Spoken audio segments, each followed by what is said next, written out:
Part 1. In the silent stretch of space near the outer rim of the Andromeda Arm, where stars burned cold and distant, a small monitoring station floated alone.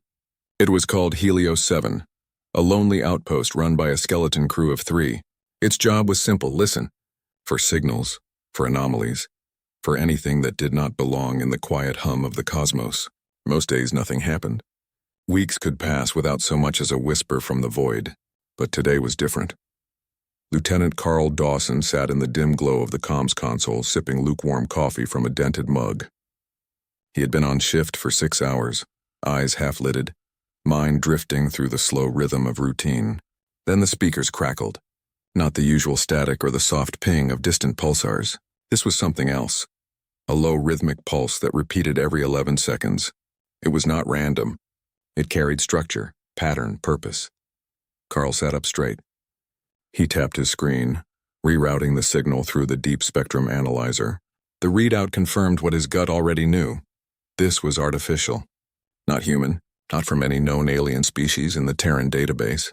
The transmission came from a dead zone, an area long marked as uninhabitable after the Krell Concord vanished thousands of years ago. No ships went there. No probes returned. It was a graveyard of broken stars and forgotten ruins. Yet something was calling from it. He patched the feed through to the main hub aboard the patrol frigate Vanguard, which orbited a safe distance away. Captain Ray Monroe answered on the first ring, his face sharp with alertness despite the late hour. "Dawson, you got something?" "I think so, sir. Signal just came in, strong, clear, repeating, doesn't match any known origin." Monroe leaned closer to the screen. "Play it." Carl hit the playback. The sound filled the comm channel, a deep resonant tone that seemed to vibrate through bone more than ear. Beneath it, layered like whispers in a storm, were fragments of something almost like language. Not words exactly, but meaning, urgency, fear. Monroe went quiet for a long moment. Then he said, "Record everything, full spectrum, and send it to Fleet Command with Priority Omega tagging." Carl's fingers flew across the console. Priority Omega meant only one thing: galaxy-level threat. It had never been used before. Not during the Zenth border skirmishes. Not even during the Droll methane crisis. This was new territory. Within the hour, Helios 7 signal was confirmed by every deep space listening post under Terran control, from the icy rings of Neptune to the far colonies near Proxima. Each station reported the same thing: a single unbroken transmission echoing from the Krell dead zone. And though it carried no translation, no sender ID, no coordinates beyond its origin point, every listener understood the same terrible truth. This was not a message. It was a warning. Back on Earth, in the orbital command hub Aegis Prime, Fleet Admiral Lena Ortiz stood in the central war room, arms crossed, eyes locked on the main display. The screen showed the signal waveform pulsing like a heartbeat. Around her, officers moved quickly, voices low but tense. Data streamed in from every corner of human space. All of it pointed to one conclusion. Something had triggered an ancient alarm, and the whole galaxy could hear it. Ortiz turned to Dr. Nora Finch, the fleet's top xenolinguist, who had been pulled from her research station on Mars. "Can you make sense of it?" Nora adjusted her glasses, her expression tight with concentration. "It's not language as we know it. No syntax, no grammar. But there's emotional resonance embedded in the frequency. It's broadcasting pure intent. And that intent is survival." "Survival from what?" Ortiz asked. Nora hesitated. "I don't know yet. But whoever sent this wasn't just scared. They were desperate. And they wanted everyone to know." Meanwhile, aboard the Vanguard, Carl couldn't sleep. He replayed the signal over and over in his quarters, headphones pressed tight to his ears. There was something beneath the surface, something almost human in its plea. He thought of his younger sister back on Luna, of the farms on Titan, of the schools on New Seattle. All of it felt fragile now, like glass under a hammer. The next morning, Fleet Command issued a galaxy-wide bulletin. All Terran vessels were to monitor the signal. All civilian traffic near the Andromeda Arm was rerouted. Scientific teams were assembled. And for the first time in history, the Terran Defense Fleet went to silent alert. Not for war, but for something worse, the unknown. What no one realized yet was that humanity was not alone in hearing the call. On distant worlds with skies of violet and oceans of ammonia, other civilizations were also listening. Some sent scouts, others prepared weapons. A few simply shut down their networks, hoping to disappear. But the signal did not care who heard it. It had done its job. It had woken the galaxy. Carl stood on the observation deck of the Vanguard, staring out at the starfield. The Krell dead zone glowed faintly on the edge of his vision, a smudge of darkness where light refused to go. He wondered what had happened there, what had been lost, and what was coming back. He didn't know it yet, but he would be the first human to stand face to face with the truth behind the signal, and when he did, the galaxy would change forever. For now, though, there was only the echo, the pulse, the warning, they are coming, save yourselves. Part 2. Fleet Admiral Lena Ortiz stood in the center of the command chamber aboard Aegis Prime, her boots clicking softly against the metal floor. Around her the air hummed with tension. Screens lined the walls, each showing feeds from different sectors of human space. But all of them carried the same symbol now, a red alert glyph pulsing in time with the mysterious signal from the Krell dead zone. The message had spread faster than anyone expected, not just through human networks but across alien channels too. Ships from 3 known species had already changed course toward the source, some out of curiosity, others out of fear. Ortiz called an emergency council. Within 12 hours, captains, scientists, and diplomats gathered in the orbital hub. Among them was Captain Ray Monroe, still in his flight suit, having just returned from a recon sweep near the signal's origin. Beside him stood Dr. Nora Finch, her eyes tired but sharp, clutching a datapad filled with waveform analyses. Also present was Lieutenant Carl Dawson, now promoted to acting squadron liaison after his role in first detecting the transmission. He looked younger than the others, but no one questioned his place. He had heard the call before anyone else. The meeting began without ceremony. Ortiz laid out what they knew. The signal was not a random burst. It repeated every 11 seconds without fail. It carried no encryption, yet resisted all attempts at full decoding. Most troubling of all, it used a resonance frequency that bypassed standard shielding, meaning any civilization with even basic radio technology could pick it up. That included farming colonies on backwater worlds, deep-sea research outposts, and nomadic alien clans who barely used electricity. The galaxy had been handed an emergency broadcast and there was no off switch. Monroe leaned forward. "We need to go back. Send a full task force, not just to listen, to investigate." Ortiz nodded slowly. "Agreed, but we can't do this alone. If other species are moving toward the source, we either fight them for access or work with them. And I don't think we have time for war." Nora spoke up. The signal's emotional layer suggests cooperation was part of the original intent. The Krell, if they really sent this, wanted everyone to hear it for a reason. Maybe they knew no single species could handle what's coming. That word, coming, hung in the air like smoke. No one knew what they were. But the dread was real. Reports had already started trickling in. A Zenth patrol ship near the Cygnus Rift had vanished without a trace. A Droll mining station on the edge of the Helix Nebula went dark after detecting an unknown energy spike. Coincidence? Maybe. But the timing felt too close to ignore. Ortiz made her decision. "We form a joint mission. Human-led, but open to observers from allied species. Monroe, you command the fleet. Dawson, you'll lead the comms and sensor team. Nora, you stay with us on Aegis Prime. And keep analyzing the signal. Look for hidden patterns, anything we missed." Preparations began immediately.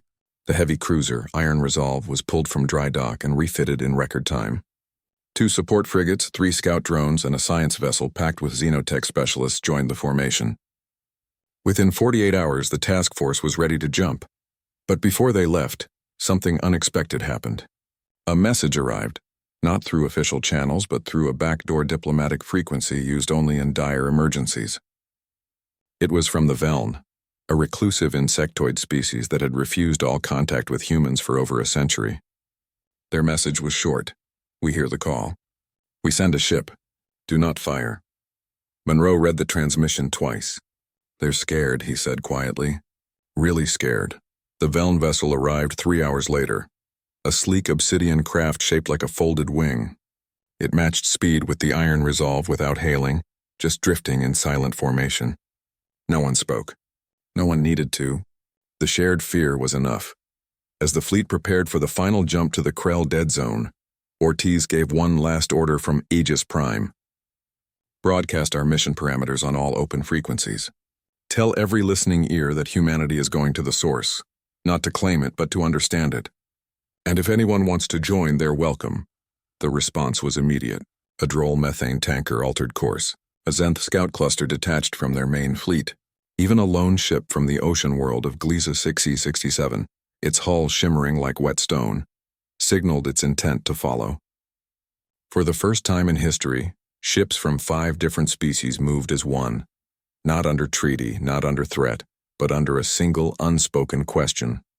What is coming for us? The jump was smooth.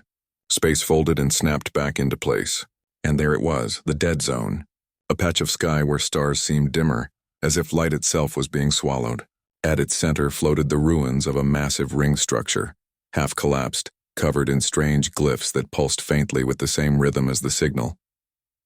Monroe ordered a cautious approach.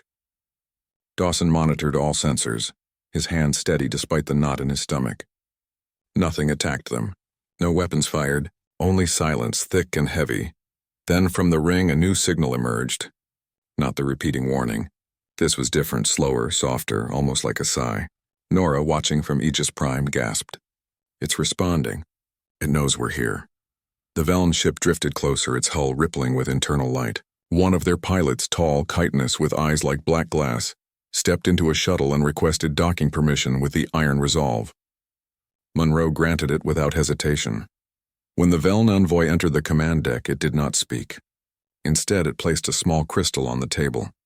The moment it touched metal, the crystal glowed and a new layer of the original signal played, not as sound but as images. A dying world, skies filled with machines that looked like swarms of metal locusts, cities crumbling into dust, and then a final act, the activation of the beacon. The envoy finally spoke, its voice a dry rasp. We lost our homeworld to this. Long ago, we thought we were alone. Now we know we were just first. Monroe looked at Dawson. Dawson looked at the screen. The truth was worse than they imagined. This wasn't just a warning. It was a memory, a tombstone, and a countdown. Back on Earth, panic began to spread. News of the joint fleet's discovery leaked. People crowded spaceports demanding evacuation plans. Governments argued over resource allocation, but Ortiz held firm. We don't run, she told the council. We prepare. The fleet remained at the ring, scanning, recording, sharing data across species lines. Trust was fragile, but it was growing. They had all heard the same cry. Now they would face the answer together. No one knew how much time they had. But for the first time, the galaxy wasn't just listening. It was gathering. And that perhaps was the only hope they had. Farsian at the Joint Task Force hung in the silent dark near the broken ring, its pieces drifting like bones in space. Captain Ray Monroe stood on the bridge of the Iron Resolve, watching the alien envoy's crystal still glow softly on the command table. The images it had shown played over and over in his mind. Cities falling, skies black with machines. A world erased not by war, but by hunger. The Veln had lost everything, and now the same shadow was stirring again. Monroe gave the order. Prepare boarding teams. Human and Veln. We go inside the ring. Lieutenant Carl Dawson suited up with the rest, his breath loud in his helmet. He had never set foot on an alien ruin before. None of them had. The ring was ancient, its surface pitted with age, covered in symbols that shimmered when touched by light. As their shuttle docked with an airlock that opened without warning, a chill ran through the crew. It was as if the structure was waiting for them. Inside, gravity was weak but present, pulling them toward the inner curve of the ring. The walls pulsed with a faint blue light, matching the rhythm of the original signal. No signs of decay, no dust. It felt alive. They moved in pairs, weapons ready but not raised. The Veln walked with quiet grace, their multi-jointed limbs clicking softly against the metal floor. One of them pointed to a chamber ahead. The door slid open before anyone touched it. Inside, they found them. Beings made of crystal and light, tall and thin, resting in alcoves along the walls. Their forms were cracked, dim, barely holding together. These were the Krell, the last of their kind. One stirred as the humans entered. Its eyes opened like fractured glass catching starlight. Dawson froze. The being did not speak with sound. Instead, words formed directly in their minds, soft and sad. "You heard the call?" Monroe stepped forward slowly. "We did. Who are you?" "I am Kalen, last speaker of the Conquered. We sent the beacon when we knew we could not win. We hoped someone would listen before it was too late." Through shared thought, the Krell showed them more. The Devourers were not just machines. They were a self-replicating swarm, born from a failed attempt to create perfect order. They consumed organic matter, energy, even data, anything that carried complexity. They turned living worlds into silent factories that built more of themselves. The Krell had fought for centuries. In the end, they chose to hide their last survivors inside the beacon and send a warning across time and space. "They sleep now," Kalen whispered in their minds. "But the signal has woken them. They will come." Dawson asked the question no one wanted to voice. "How long do we have?" "Not long. Their hives stir at the edge of your galaxy. They move slow at first, then faster. Always faster." The team recorded everything. Scans, images, the Krell's memories. Nora Finch, watching from Aegis Prime, wept when she saw the data stream. She understood now the signal wasn't just a warning. It was a seed, a spark meant to unite before the fire came. Back on the ring, Monroe made a choice. "We can't leave them here." Kalen shook its head. "We are too weak to travel. Our time is done. But you must take the core. It holds the full history, and the key to stopping them." Deep in the heart of the ring, they found the core, a sphere of swirling light, humming with stored knowledge. The Veln helped carry it to the shuttle. As they left, Kalen gave one final message. "Tell your people. Tell all who listen. Stand together, or fall alone." The return to the fleet was quiet. No cheers, no relief. Only the weight of what they now knew. The Devourers were real. They were coming. And they had already destroyed one great civilization. On Aegis Prime, Ortiz reviewed the core's data with Nora and a team of scientists from every allied species. The Krell had left behind more than history. They had left a weapon, not of fire, but of sound. A harmonic frequency that could disrupt the Devourer's neural network, if broadcast at the right moment from the right place. "It's not a kill switch," Nora explained. "It's a pause. A chance to break their coordination long enough to strike their central hive." "But we don't know where that is," said a Zenth commander, his voice buzzing through the translator. "We will," Ortiz replied, "because now we're not guessing. We're hunting." Preparations shifted from defense to offense. Engineers worked day and night to adapt human and alien ships to carry the harmonic emitter. Pilots trained in swarm evasion tactics. Dawson, now fully trusted by both human and alien crews, helped design new comms protocols that allowed seamless coordination between species who had never spoken the same language. The Velans shared their own records, centuries of hiding, of watching devourer hives grow in the dark. The Droll offered their deep space sensors, capable of detecting the faint energy trails the machines left behind. Even the Gliesa 667 ocean dwellers sent a bioorganic probe that could track the Devourers through gravitational ripples. For the first time, the galaxy wasn't just reacting. It was planning. Monroe gathered his captains, human and alien, aboard the Iron Resolve. No ranks, no titles, just leaders facing the same storm. "We don't know if this will work," he said. "But we know one thing. If we wait, we die. If we run, we die. So we fight." Together, they agreed. A joint strike force would form, the first of its kind. Ships from 5 species flying under one banner, the beacon's light. Back on Earth, schools taught children about the Krell. Factories ran non-stop, building shields and emitters. Families wrote letters to loved ones in the fleet, not knowing if they'd be read. But fear was no longer the only feeling in the air. There was also purpose. Dawson stood on the observation deck again, this time not alone. A young Veln pilot stood beside him, its many eyes fixed on the stars. They didn't speak. They didn't need to. Both knew what was coming. The Devourers would rise. Worlds would burn. But this time the galaxy would not be silent. This time it would answer. And the fleet, human, Veln, Zenth, Droll, Gliesa-born, would be ready. Not as separate peoples, but as one. Ortfori's panic spread like fire through the outer colonies. News of the Devourers reached every human world, carried on every channel, whispered in every home. People packed bags, boarded shuttles, demanded answers. On Mars, riots broke out near the spaceport. On Titan, farms shut down as workers fled to orbital shelters. The fear was real and it was loud. But aboard Aegis Prime, Fleet Admiral Lena Ortiz refused to let it win. She stood before the United Terran Alliance Council, her voice calm but firm. "Running won't save us. Hiding won't save us. Only standing together will." She showed them the data from the Krell core, the harmonic frequency, the hive locations, the plan. Then she played the final message from Kalen. Stand together. Or fall alone. The council voted. Not unanimously, but enough. Humanity would not retreat.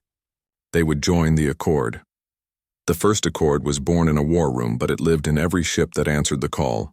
Captain Ray Monroe became its field commander, chosen not because he was human, but because he had earned trust across species lines. Lieutenant Carl Dawson led comms, linking human, Veln, Zenth, Droll, and Glisa crews through a new network built on shared signals, not shared language. Dr. Nora Finch worked day and night with alien scientists, refining the harmonic burst so it could be broadcast from any ship, at any time. Training began in the void between stars. Human pilots flew alongside Zenth flyers, learning to read their wing flashes as signals. Droll engineers taught Terran crews how to reroute power through methane-cooled circuits. Veln warriors showed them how to fight in silence, using only light and motion. It was messy. Mistakes happened. A Droll cruiser nearly collided with a Glisa probe during a drill. A Zenth scout misread a human hand signal and fired a warning shot. But they kept trying. Because failure meant extinction. On Earth, children drew pictures of the fleet, not just human ships, but the strange, beautiful vessels of their new allies. Schools taught basic Veln sign and Zenth pulse rhythms. Factories hummed with joint production lines, stamping out parts that fit both human and alien systems. For the first time, the word "we" meant more than one species. Then the first attack came. It wasn't on a human world. It was on a small Droll mining outpost near the Orion Spur. One moment, the station was reporting normal operations. The next, all signals stopped. A patrol ship sent to investigate found nothing but smooth, glassy rock where the outpost had been. The ground was fused. The air was empty.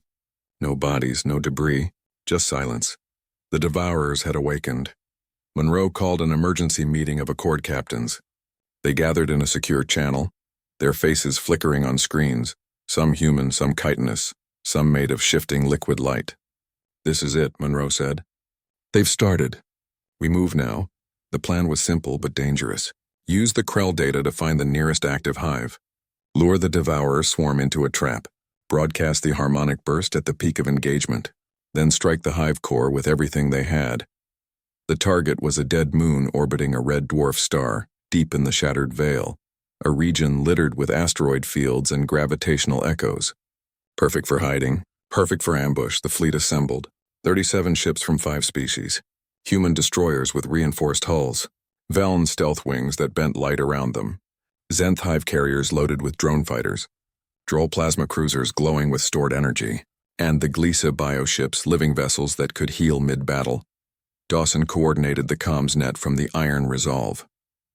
Every ship checked in using a new call sign system. No names, just colors and numbers to avoid confusion. Red 7 was a Veln scout. Blue 2 was a Droll cruiser. Green 9 was human. They practiced the sequence again and again. Approach, deploy, hold, burst, strike. Nora Finch rode aboard the science vessel, Wayfarer, her hands steady on the emitter controls. She had tested the frequency 1,000 times. But this would be the first real use. If it failed, the swarm would adapt, and they would never get a second chance. As the fleet jumped into the shattered veil, tension filled every cockpit. The moon appeared on sensors, cold, dead, wrong. Its surface pulsed with faint heat signatures. Not natural, not alive, but moving. Monroe gave the order. Deploy Formation Delta. All ships hold position until the swarm emerges. They didn't wait long. From cracks in the moon's crust, they rose. Thousands of them. Machines shaped like jagged insects made of black metal and sharp angles. They moved without sound, without pattern, yet as one mind. They saw the fleet. And they came. "Here they come," Dawson said, his voice tight. "Hold," Monroe replied. The swarm closed in. Ships fired. Plasma bolts lit the dark. Drone fighters swarmed like angry bees. The Devourers didn't dodge. They absorbed the hits, their bodies reconfiguring mid-flight, growing stronger with every strike. Now, Monroe shouted. Nora activated the emitter. A wave of soundless energy rolled through space. Not loud, not violent, but deep. It vibrated through metal, through bone, through machine minds. For 3 seconds, the swarm froze. Their movements stuttered. Their formation broke. Strike the core. Monroe yelled. Every ship in the fleet fired at once. Missiles, lasers, plasma beams, all aimed at the largest crack in the moon's surface. The ground exploded. Fire bloomed in the vacuum, silent but bright. The harmonic burst held just long enough. Then the swarm collapsed. Not destroyed, but disabled. Their pieces fell like dead leaves onto the moon below. Silence returned on the iron resolve, and no one cheered. They watched the sensors. No new movement. No new signals. The hive was quiet, but Nora knew. They're not gone. Just stunned. They'll wake up. Maybe in years. Maybe in months, Monroe nodded. Then we used the time. The fleet regrouped. Damaged ships limped back to formation. The Veln Scout Red 7 was gone. So was the Droll Cruiser Blue 2. But the rest remained. And they had won. Not a final victory, but a chance. Back on Earth, the news spread. Not of total safety, but of hope. People stopped packing bags. Factories shifted from panic production to long-term defense. Children stopped drawing monsters. They drew the fleet instead. The Accord was no longer just a plan. It was real. It had fought, and it had held. Dawson looked out at the stars, tired but calm. They had faced the Devourers and lived. That meant the galaxy could too. And next time they would be ready. Band 5. The victory at the Shattered Veil did not end the threat, but it changed everything. The Devourers were quiet now, their nearest hive dormant, their swarm scattered into broken pieces across the dead moon's surface. Yet no one celebrated as if the war was over. They knew better. The Krell had warned them. The Veln had shown them. The Devourers always came back, stronger, smarter, hungrier, but the galaxy was no longer alone. Fleet Admiral Lena Ortiz stood on the observation deck of Aegis Prime, watching the slow dance of ships in orbit. Human vessels floated beside Veln wings, Xanth carriers, Droll cruisers, and the soft glowing forms of Gliza bioships. What had begun as a desperate alliance had become something new, a shared home in the stars. The First Accord was no longer just a military pact. It was a promise that no species would face the dark by itself again. Captain Ray Monroe returned from the Veil with scars on his ship and silence in his eyes. He did not speak much in the days after the battle, but when he did, his words carried weight. He pushed for permanent joint bases, shared training academies, and a unified early warning network that stretched from the Orion Arm to the far edge of Xanth space.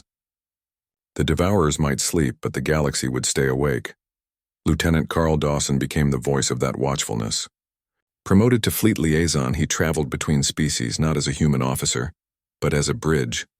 He learned to read the pulse lights of the Gliza, to understand the scent markings of the Droll, to interpret the silent dances of the Veln. He no longer needed translators. He listened with his whole self.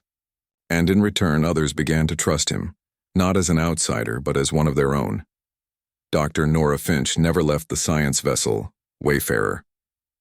She worked with alien minds to refine the harmonic frequency, turning it from a single burst into a living signal, one that could adapt, evolve, and spread like a song through the void. She called it the Beacon's Echo. It was broadcast now from every Accord world, every ship, every station, not as a warning anymore, but as a lullaby, a gentle hum to keep the Devourers dreaming. Months passed, then a year. Colonies rebuilt. Children played under twin suns and methane skies. Schools taught the story of the Krell not as myth, but as lesson. The message was simple. Fear divides. Unity survives. Then the signal changed. It came not from the Devourers, but from deep inside the Krell Ring, now a shared research site guarded by all 5 species. The core, once dim, began to glow with steady light. Kalen, the last Krell, was gone, but before fading it had left one final gift. A map not of hives, but of safe zones, hidden systems shielded by natural anomalies where life could grow without fear. places to run to if the worst ever came. Ortiz called a new council, not in panic but in planning. "We will not wait to be hunted," she said. "We will build sanctuaries, not for one species, for all." Work began at once. Human engineers laid foundations on icy moons. Velen weavers shaped energy shields from starlight. Zenth drones planted forests on barren rock. Droll miners carved cities into asteroids. Klisa bioships seeded oceans with life. The galaxy was healing itself together. Then, without warning, the Devourers stirred again. Not at the edge this time, but closer. A patrol near Proxima Centauri vanished. Sensors picked up the telltale energy drain, the signature of a waking hive. Panic flickered but did not spread. The Accord had trained for this. They had practiced. They had hope. Monroe led the response. Not with a single strike force, but with layers. Scouts first, then sensor nets, then harmonic emitters placed in orbit like tripwires. When the swarm emerged, it flew into a web of sound and light. The beacon's echo played across the system. Not to stun, but to confuse. The Devourers hesitated. And in that hesitation, the fleet struck. Not to destroy, but to drive back. This time they did not fight to win. They fought to protect. To buy time. To show the Devourers that the galaxy was no longer easy prey. The battle lasted 3 days. Ships were lost. Lives were given. But the hive was forced back into dormancy. And the colony world below, home to farmers, teachers, children, remained untouched.